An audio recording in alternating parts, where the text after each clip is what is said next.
Prabowo Subianto belum juga memutuskan nama cawapres pendampingnya hingga sepekan menjelang pendaftaran ke KPU. Pengamat politik dari Universitas Nasional Slamet Ginting menilai Prabowo sepertinya saat ini sedang di posisi dilema dalam penentuan cawapresnya. Ginting mengibaratkan kondisi Prabowo saat ini seperti peribahasa, mengharap burung terbang tinggi, punai di tangan dilepaskan. Pasalnya, Ginting melihat Prabowo masih berharap besar pada putra Presiden Jokowi, Gibran Rakabuming Raka, untuk menjadi cawapresnya di Pilpres 2024.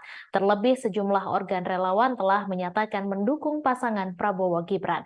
Di antaranya relawan Solidaritas Ulama Muda Jokowi dan yang terbaru Tunas Indonesia Raya yang merupakan sayap Partai Gerindra menyatakan dukungan untuk Prabowo-Gibran. Padahal status Gibran pun masih terkendala syarat minimal usia yang sampai saat ini masih berproses di MK. Sedangkan di sisi lain, waktu pendaftaran Capres dan Cawapres akan dibuka sepekan lagi. Karenanya Ginting menganggap Prabowo seperti tersandra oleh politik yang dimainkan Jokowi. Ia selalu mengatakan menunggu petunjuk Jokowi, namun jika begini caranya, bisa-bisa Prabowo tidak akan mendapatkan Gibran atau Cawapres yang kuat. Cawapres kuat yang dimaksud Ginting selain Gibran adalah Gubernur Jawa Timur Khofifah Indar Parawansa. Namun permasalahannya Khofifah juga diincar oleh kubu Ganjar Pranowo sehingga jika Prabowo terlalu lama berharap pada endorse Jokowi, bisa jadi ia malah gigit jari. Ginting mengatakan sejatinya kubu Prabowo sudah goyang saat Muhaimin Iskandar yang tadinya satu koalisi, kemudian memutuskan menyeberang dan menjadi cawapres Anies Baswedan. Sebab PKB bersama PDIP adalah raja di Jawa Timur. Prabowo tentu tak akan berharap ke PDIP yang kemungkinan besar akan menjadi rival mereka, mengingat wacana bersatunya Prabowo Ganjar sudah hampir tertutup.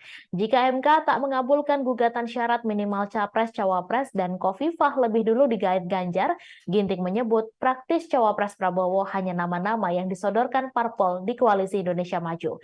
Mereka yakni Erick Thohir yang disodorkan PAN, Erlangga Hartarto dari Golkar, dan Agus Harimurti Yudhoyono dari Demokrat.